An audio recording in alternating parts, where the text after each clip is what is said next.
Le président de l'autorité nationale de lutte contre la corruption, Jean-Baptiste Elias, a tenu ce mercredi 5 décembre une conférence de presse au siège de la structure. Cette conférence de presse est axée sur la journée nationale de lutte contre la corruption édition 2018. Étant donné que la date du 8 décembre 2018 dédiée à cette journée n'est pas un jour ouvrable, il a été décidé que les manifestations entrant dans le cadre de l'événement auront lieu le lundi 10 décembre 2018 avec pour thème une jeunesse engagée dans la lutte contre la corruption au Bénin.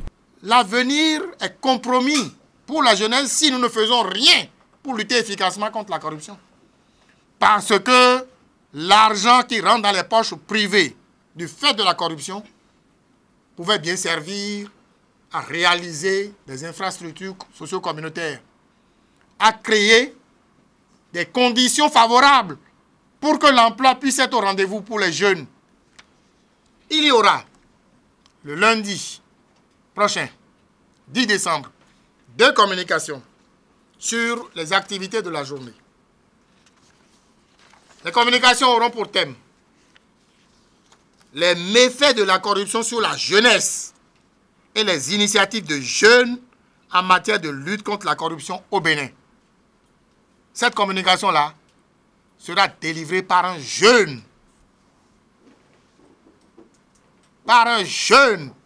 Du Bénin qui s'engage dans la lutte contre la corruption. La deuxième communication aura pour thème les stratégies efficaces de lutte contre la corruption mises en œuvre par les jeunes dans certains pays du continent africain. Il n'a pas été uniquement question de la journée de lutte contre la corruption au cours de cette conférence de presse. Le président Jean-Baptiste Elias en a également profité pour dévoiler l'existence de certains dossiers qui, selon lui, doivent être traités autant que les autres. Il existe bel et bien 2 volets de dossiers PPEA 2. 2 volets. Le premier volet, c'est le FONA qui l'a mis en exergue en 2014. Ça concerne le volet PPEA 2 géré par la SONEB. Qu'il vous souvienne que nous avons sorti ce dossier ici. Ce dossier d'ailleurs est devant la justice. C'est 1,4 milliard. Mais la particularité de ce dossier, c'est qu'on a remboursé l'argent aux Pays-Bas. Le seul actionnaire de la SONEB, c'est l'État béninois. Ça veut dire que ce sont les impôts de vous et moi qui ont servi à payer, à rembourser le 1,4 milliard. Et ça ne peut pas rester comme ça, s'il vous plaît les amis.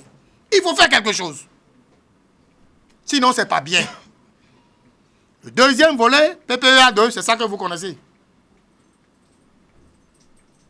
Près de 3 milliards de francs CFA sont partis en fumée. Le Bénin a remboursé les 3 milliards aux Pays-Bas. Et ce sont vos impôts à vous, mes impôts à moi, les impôts de nos parents et frères et sœurs qui ont servi à rembourser les 3 milliards.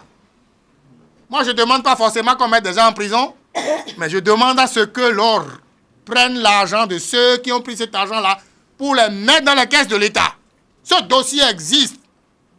Le dossier du chantier de construction de l'Assemblée nationale existe. Ce sont également des milliards qui se sont volatilisés. On a payé des gens qui n'ont même pas fait une seule action dans ce pourquoi ils ont été payés. Moi, je connais le dossier. Nous avons interrogé un certain nombre de personnes sur ce dossier-là. Ce dossier existe. Il faut faire quelque chose aussi. Pour qu'on ne dise pas que la justice s'accroche à faire des dossiers sélectifs. À noter qu'au classement de Transparence Internationale TI, le Bénin occupe la 15e place sur 55 des pays les moins corrompus de l'Union africaine et la 85e au plan mondial sur 180 pays.